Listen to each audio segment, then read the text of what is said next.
우리 후손들에게 보람있는 유산을 물려주기 위해서 흥연히 여기에 참여를 했고 또한 협조를 해서 무리한 공사를 이렇게 계획대로 추진을 했다는 점에 대해서 우리는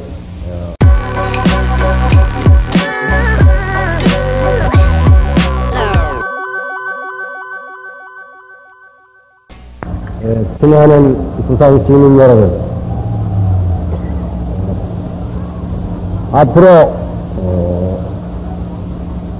이틀이 지나면 69년도를 특히 60년대를 마지막으로 보내고 70년대를 맞이하는 이 연대가 바뀌는 마지막 시기에 경부 고속도 도로 중 대구 부산 간 123km와 또 언양에서 울산까지 가는 15km 합계 140km에 달하는 고속도 도로 공사가 오늘 개통을 보게 된 것을 부산 시민 여러분들과 더불어 중심으로 축하해 마지 않습니다.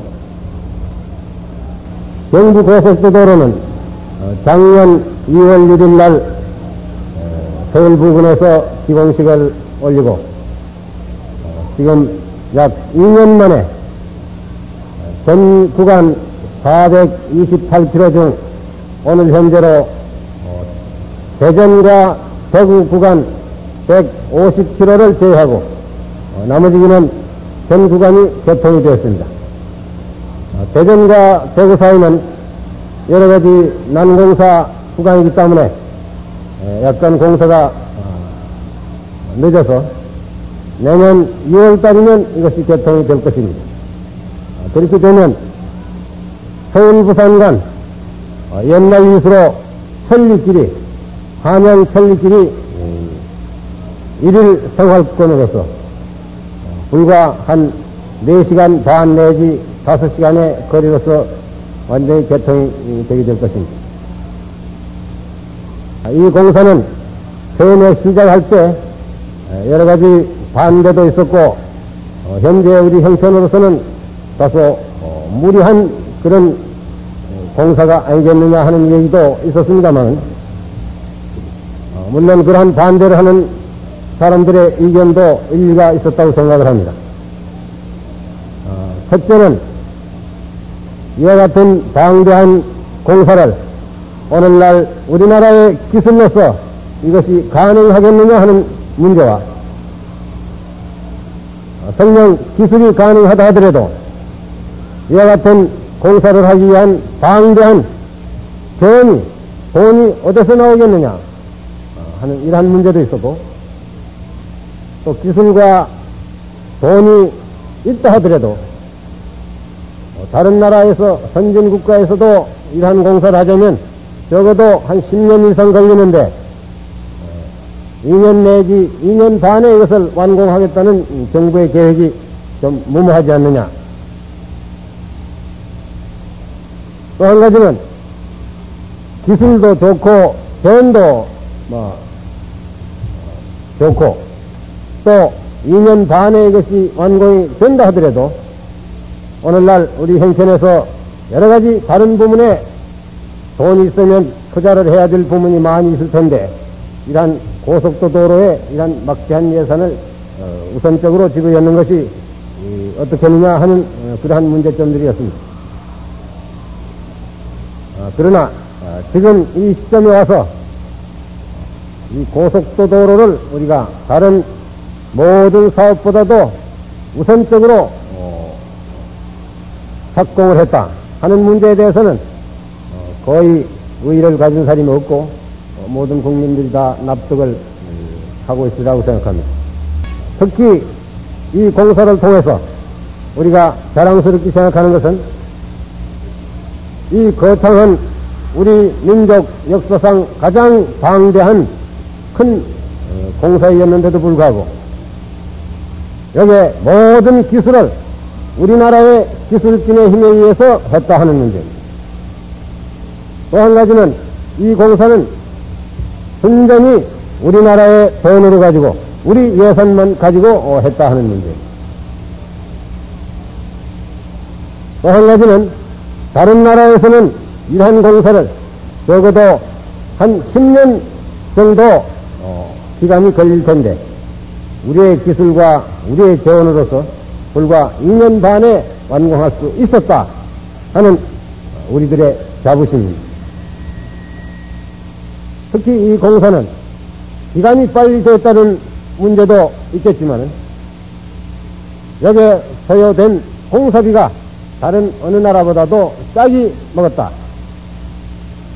이러한 점을 우리는 이 공사를 개통함에 있어서 일부 구간 완성함에 있어서 특히 자랑스럽게 생각을 합니다.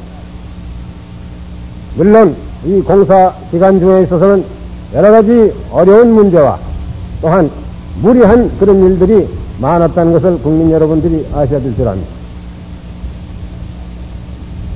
이 공사에 직접 참여한 건설부 장관 이하 우리 건설부의 관계 공무원 여러분들과 또 이 공사를 담당한 우리나라의 시공을 담당한 건설업자 여러분들 또는 기술자 여러분들 또는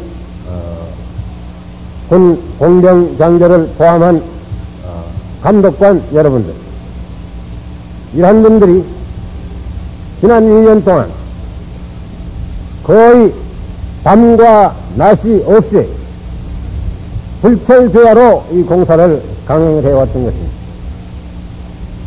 남은 모두 추석이다 무슨 명절이다 하고 있지만은 이들에게는 추석도 없고 크리스마스도 없고 명절도 없이 불철주야로 이 공사에 전념을 해왔습니다.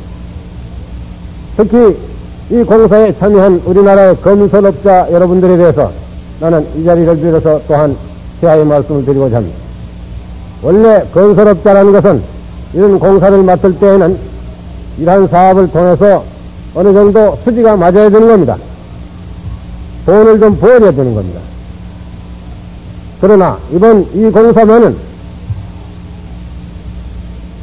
거의 여기 참여한 건설업자들이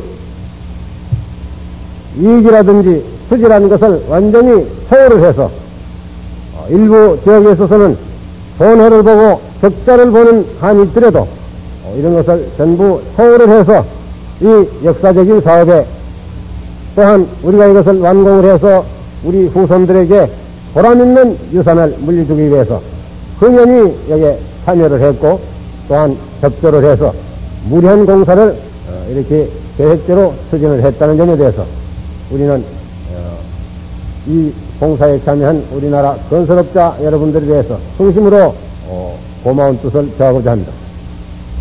우리가 왜 이러한 방대한 예산을 들여서 이러한 고속도 도로를 맹글었겠느냐. 고속도 도로의 필요성과 고속도 도로가 앞으로 우리나라 경제 개발이라든지 산업 개발에 어떠한 영향을 가져온다는 것은 내가 이 자리에서 누누이 설명을 하지 않더라도 국민 여러분들이 잘 아실 줄 압니다.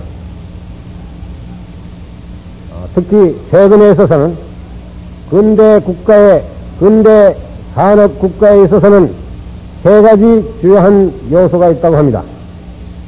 첫째는 그 나라의 기술을 배운 많은 기술자가 있어야 된다. 기술을 습득하고 있는 그러한 국민의 수요가 많아야 된다는 것과 이러한 기술을 가진 사람들이 모든 물건을 빠른 시간 내에 빨리 생산을 해야 된다. 또 여기서 생산된 물건을 빠른 시간 내에 수송을 하고 유통을 할 수 있는 그러한 체제가 갖춰져야 된다. 기술자가 많아야 되고 물건을 빨리 맹글러야 되고 맹근 물건을 빨리 수송을 할 수 있는 이러한 모든 기능을 갖춘 것이 근대 산업국가라고 합니다. 그러한 점으로 볼 때 우리나라의 오늘날 경제가 나날이 성장돼 가고 있기는 하지만 우리 조상들이 맹근 소위 한양천리길, 옛날 이 꼬부랑꼬부랑한 길이라든지 일제시대 일본 사람들이 만든 소위 옛날의 국도, 이러한 길로 가지고서는 우리나라의 산업이 급속히 발전할 수가 없는 것입니다. 이 고속도로는 특히 도시와 농촌 간의 거리를 단축을 하고 도시와 시골 간에 앞으로 균형 있는 이러한 발전을 가져오게 하고 도시의 문화가 농촌으로 빠른 시간 내에 흘러나올 수 있게 하고 모든 물자가 빠른 시간 내에 유통이 될 수 있습니다. 이러한 면으로 볼 때 이 고속도로가 앞으로 우리나라 산업경제에 이바지한 그 역할이라는 것은 우리가 이어서 일일이 설명할 수 없을 만큼 크다는 것을 우리는 잘 알고 있습니다. 특히 앞으로 우리나라는 앞으로 한 5, 6년 후가 되면 3차 5개년 계획이 끝날 무렵에는 우리나라에서 외국에 수출하는 물자가 1년에 약 30억 불 이상 되리라고 우리는 내다봅니다. 30억 불이라는 물자를 우리나라에서 생산을 해가지고 외국에 수출할 때에는 또한 그만한 그에 상당한 물자가 외국에서 들어오게 됩니다. 그렇다면 1년에 약 60억 불 내지 70억 불에 해당하는 물자가 우리나라의 철도와 도로와 항만을 통해서 외국으로 나가고 들어오고 해야 되는 것입니다. 이러한 모든 물자들이 원활하게 도시에서 농촌, 농촌에서 도시, 도시와 농촌에서 항만으로 빠른 시일 내에 수송이 되고 유통이 될 수 있는 이러한 체제가 지금부터 갖춰지지 않으면 우리나라의 산업이 근대 국가의 산업으로서 발전할 수 없다. 이런 것을 생각할 때 오늘날 이 고속도로가 앞으로 우리나라의 발전에 얼마만큼 큰 기여를 할 것이다 하는 것을 여러분들이 짐작이 가리라고 생각합니다. 특히 오늘 이 자리에서 국민 여러분들에게, 특히 부산 시민 여러분들에게 내가 당부를 하고 싶은 얘기는 서울에서 부산까지 빠른 속도로 편리하게 올 수 있는 이러한 고속도로가 거의 3분의 2가 개통이 됐고 내년 여름이면 완전히 개통이 됩니다. 이 도로를 부산 시민 여러분들이 앞으로 어떻게 잘 활용을 하고 잘 이용을 하느냐, 이것을 잘함으로써 우리 부산이 보다 더 발전할 수 있고 우리 국민 여러분들이 보다 많은 소득을 올릴 수 있고 또 우리 국가 전체가 보다 더 발전을 할 수 있다. 이렇게 방대한 예산이 들여서 정부가 낸 건 이 도로가 정부나 지방에 있는 여러분들이 이것을 어떻게 이용해야 된다 하는 그 이용을 잘 해야 되는 것입니다. 이 자리에서 내가 한 가지 예를 들어보죠. 가령 서울에 있는 어떤 큰 공장에서 외국에서 물자를 들여온다고 합시다. 과거에는 부산 부두에 도착을 하면 이것은 철도를 이용해서 서울로 수송을 했습니다. 철도를 이용해서 수송할 때는 어떤 절차를 밟아야 되느냐 하면 우선 부두에 도착한 물건을 배에서 내려서 그 다음엔 자동차에 다시 실어서 이것을 기차가 있는 지점까지 운반을 해가지고 거기서 다시 기차에다가 실어야 되는 겁니다. 그러면 거기에 실자마자 곧 이 기차가 떠나느냐? 그렇지 않다 이겁니다. 그 기차는 그 물건뿐만 아니라 다른 또 화물도 많이 실어야 되기 때문에 딴 사람이 보내는 모든 물건을 전부 다 적재하고 난 다음에 출발 시간이 돼야만 이 기차가 떠난다. 떠나고 나서 서울까지 직행으로 가느냐? 그렇지 않다 이겁니다. 여기서 가다가 대구 가서는 차가 서서 대구에서 내릴 물건을 일단 내리고 또 대구에서 실을 물건을 또 싣고 그래가지고 또 떠나야 된다. 김천 가서도 마찬가지, 대전 가서도 마찬가지, 조치원, 천안, 수원 서울까지 가는데 며칠이 걸리냐? 이런 식으로 하자면 적어도 한 3, 4일, 오래 걸리면 한 일주일 걸린다. 서울에 이 기차가 갔다. 용산역에 도착을 했다. 그러면 또 그 물건을 여기에 내려서 자동차에 실어서 그 공장 문 앞에까지 또 가야 됩니다. 이러한 그 복잡한 그 절차를 밟아야 되고 여러 번 물건을 이래 갖고 와서 실어야 되고 시간이 걸리고 노력이 걸립니다. 앞으로는 부산에 도착한 물건을 배에 의해서 도착한 물건을 큰 자동차, 화물차에 의해서 부도해서 실으면 그 자동차는 그냥 물건이 다 접대되자마자 곧 떠나면 되는 겁니다. 서울까지 중간에 쉴 필요 없이 그냥 직행으로 가면 되는 겁니다. 여기저기서 이걸 바꿀 필요 없이 이 자동차는 그 공장 마당까지 직접 가서 창고 문 앞에까지 갖다 댈 수 있다. 몇 시간만에 가느냐? 4시간 내지 5시간이면 간다. 기차로 가는 것은 적어도 5배 내지 일주일이 걸리는데 그것도 여러 번 짐을 바꿔야 되고 사람을 써서 이것을 노임을 지불을 해야 되고 시간이 걸리고 하는데 이 고속도 도로를 이용하면 이렇게 빠른 시간 내에 수송비도 싸게 먹고 갈 수 있다. 이러한 것이 앞으로 한 가지 예를 들더라도 우리나라의 산업에 얼마만큼 이 고속도 도로라는 것이 기차보다도 훨씬 더 그런 효율성이 높다 하는 것을 여러분들이 잘 짐작할 줄 압니다. 이것은 한 가지 내가 예를 들었는데 이와 같이 화물의 수송, 물자의 수송, 또 이 고속도 도로 주변에 있는 우리 농촌, 중소도시가 이 도로를 최대한으로 활용을 해서 여러분들이 고장이 빨리 발전할 수 있게끔 여러분들이 노력해 주시길 당부합니다.